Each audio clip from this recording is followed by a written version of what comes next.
Did you know only 8% of first-generation college students actually study abroad every year? 8%. And when I heard that number, guys, I realized that we at the New College Perspective needed to do something about it. And so I've partnered with First Gen Go Global, an organization that is empowering first-gen students to travel abroad. And they are going to give us the tools, guys, over these next couple of videos to make studying abroad as a first-generation student a reality. New to my channel, hi, I'm Jerica, and I love helping first and second gen students succeed in college. So grab your coffee or your tea, click subscribe, and I'll see you on the other side. I want to welcome everybody back. I want to introduce you guys to Dr. Danelle, who is our resident expert on how to travel overseas as a first gen college student. She is a first gen college graduate herself, which we love, and teaches a program at California State University, Los Angeles, that takes first-gen college students overseas to Europe, with her most recent trip being to Durham, England. She's also the founder of First Gen Go Global, an organization that celebrates first-gen traveling abroad, which we'll hear more about later. Dr. Danelle, welcome to the New College Perspective. You've traveled all over the world. Can you share your favorite travel abroad experience, just to get our listeners hearing like what life could be when they start traveling overseas? Yes. Hi, Jerica. Thank you so much for having me on the show. I'm so excited for the conversation today. So my favorite travel experience, I think I have to say to begin with that I'm so passionate about this work, helping more first-gen students to realize their world travel dreams. I think in part because I missed out on studying abroad myself while I was in college. It wasn't actually until I got to graduate school that I had my first opportunity to go on an extended international trip. Okay, so here's the story. My younger sister had just graduated with her BA in interior design. And once she started working in the industry, she realized it just wasn't something she wanted to do for a career. Yeah. So she saved up her money, she quit her job, and she embarked on this 3-month backpacking tour. What? This is crazy. I know. I don't know. And she wanted to figure out, what it was she wanted to do with her life. Now, nobody in my family, like no one I knew had ever done anything like this before. And it was so brave and just so inspiring to me that when she asked if I would come with her for the first 2 weeks of the trip, I just couldn't say no. Like, this is my baby sister. I had to go, right? I wanted to say no. I had lots of good reasons for not going. And I'll talk more about those later. But I couldn't, I knew I had to join her on this trip. And I'm so incredibly glad I did, because that one trip changed the entire course of my life. So I was there for 2 weeks with her. And in that time, we visited London, Amsterdam, and Paris. And there are so many wonderful things that happened on that trip. But my most treasured memory is our first evening in Paris. So we set out from our hostel with our paper maps. Like, there were no smartphones back then. You're like back in the day. You're just like, oh God, I could get lost real quick. Real quick. And we did. We're traversing these like perfectly picturesque cobblestone streets. It's the life and blood of Paris. We're just so into it. And then just when we thought we were totally lost, which is fine when you're in Paris, the Eiffel Tower comes into view. And I swear it was the most awe-inspiring thing I have ever seen in my life. Like, its base is as big as a city block. I had no idea how big it actually was. It was like it had its own gravitational pull or something, right? We just felt drawn to it. You had like your Emily in Paris type moment. I did. I was totally Emily in Paris. So an hour or so later, we're up on the viewing decks of the Eiffel Tower. We're looking out into this glittering expanse of city, and the lights of the towers start to sparkle. And I had this moment just looking out. I was just filled with so much wonder and gratitude for being alive. And I was like, yes, this is what life is about. Yes. This beauty, this magic, this like awe-inspiring wonder. And in this moment, I realized that I almost missed out on this whole experience. Like, I almost said no to this trip. And I promised myself then and there that I was not going to deny myself any longer from experiences like this. I was going to see the world. And I have made it my goal to travel to a new international city every year since. And I think, again, why I think this moment is so special. I realized then that it's possible. I'm standing here on top of the Eiffel Tower. I made this happen. I can make this a part of my life.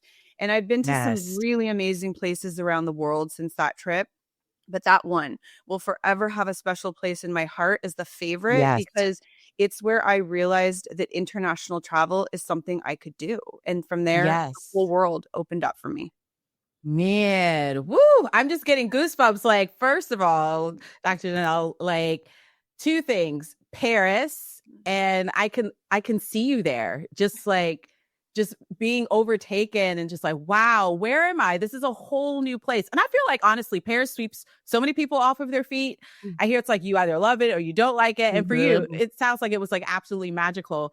And then second, I just wonder how many of our students that are listening right now that feel the same way. Like you want to travel the world, but you're so close to that no. Like, no, I can't do it, or no, I don't have enough money, or no, this isn't possible. And you, with the help of your family member, were able to like overcome that no and go overseas. I was wondering if you could share with our students in your experience having traveled as a first gen student so many times, what was or still is a first gen travel barrier that you found um, to be the most daunting, and how did you overcome it? Another really important question. So, Mhm. I think personally, the biggest barrier to me traveling the world was mindset.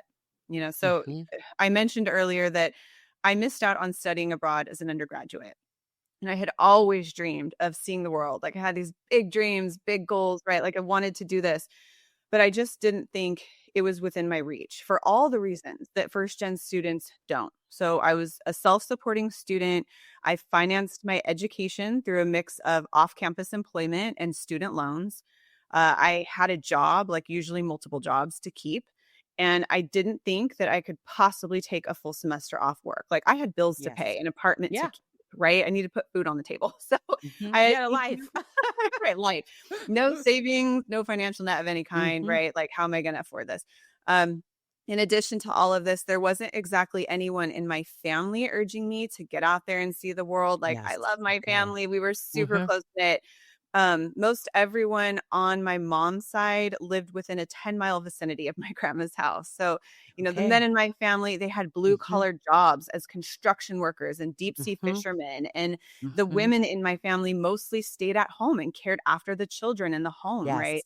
So Yes. world travel wasn't really up there on the list of priorities. And in some ways, honestly, it seemed frivolous, like even Mhm. risky for a girl Mhm. to go exploring the world on her own in the late 90s, early Yes. 2000s. And Mhm. however progressive or forward thinking I felt myself to be in college, and I did, believe me, Mhm. I think there was a part of me that maybe internalized this resistance that Yeah.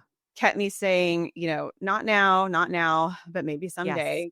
Yes. Um, and it wasn't until that moment on top of the Eiffel Tower that I just Mhm. described that I realized that for so many people, that Mhm. someday never comes. Mhm. You know, you Mhm. Mhm. you Mhm. keep just, like, putting it off, Mhm. you put it off, you put Mhm. it off some Mhm. more, and you tell yourself you're making responsible decisions by Mhm. prioritizing responsible things like work and Yes. school and family Yes. commitment.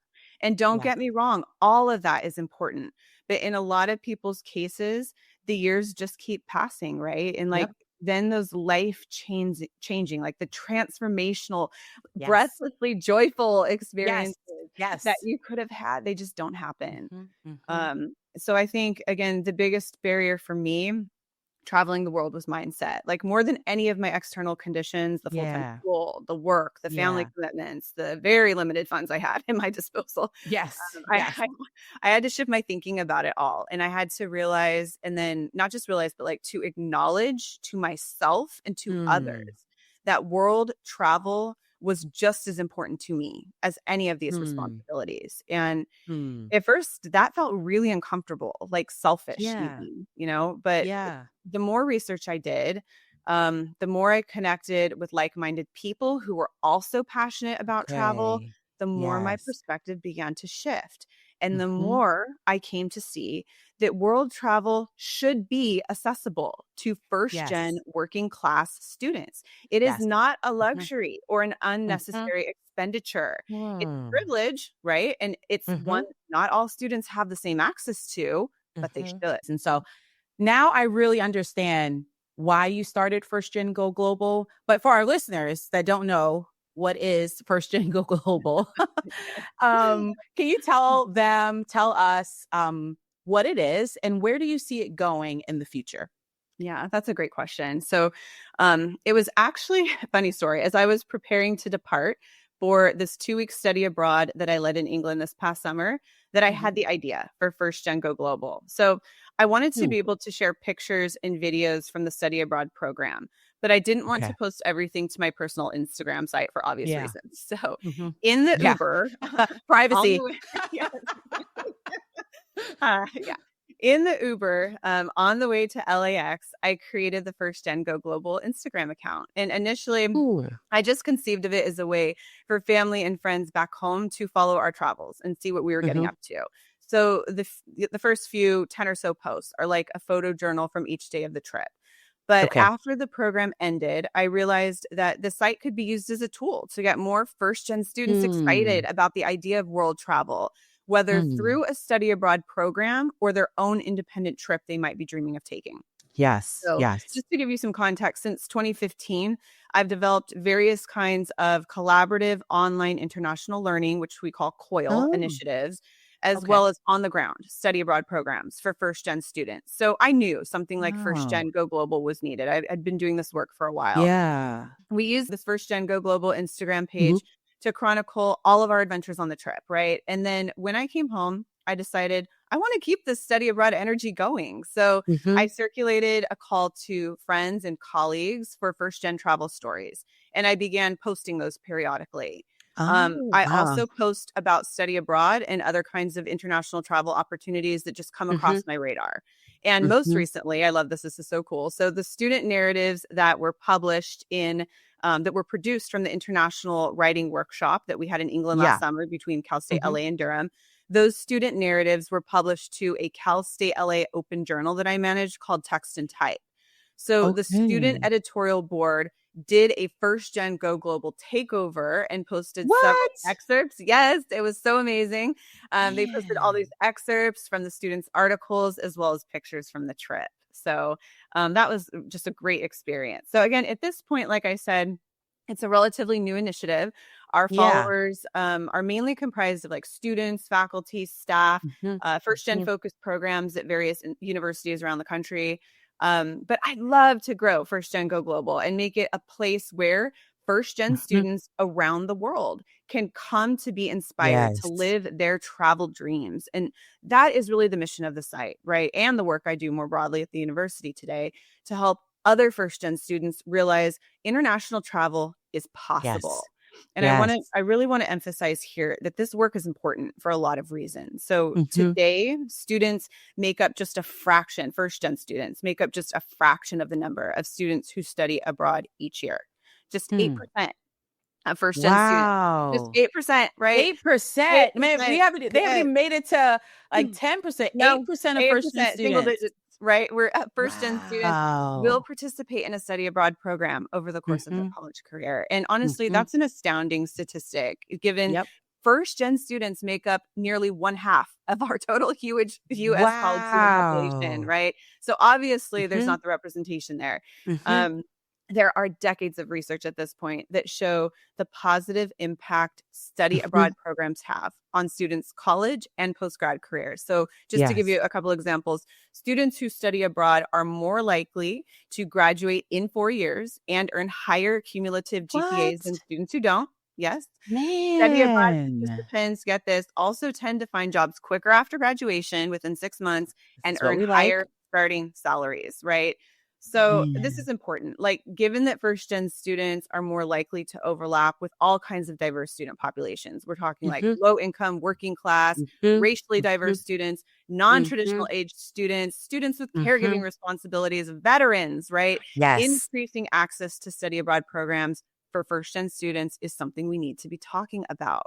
So, I'll end by saying this is really the goal with First Gen Go Global. Like, I want to help First Gen students see world travel is within your reach. Like, there might be certain barriers preventing you from taking that leap, from booking that trip, but these barriers can absolutely be overcome if international travel is something you want to build into your life.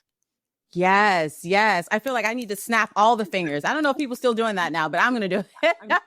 Cause like I could just feel the energy and the passion, and the statistic of 8% of first-gen students will participate in a study abroad program is really just like, it's beyond wild. I feel like, okay, if you hear like a statistic like, okay, maybe 20% or 30%, you're like, oh wow. But 8%, you're just like, oh wow, like There's an what is issue. going on? What is going on?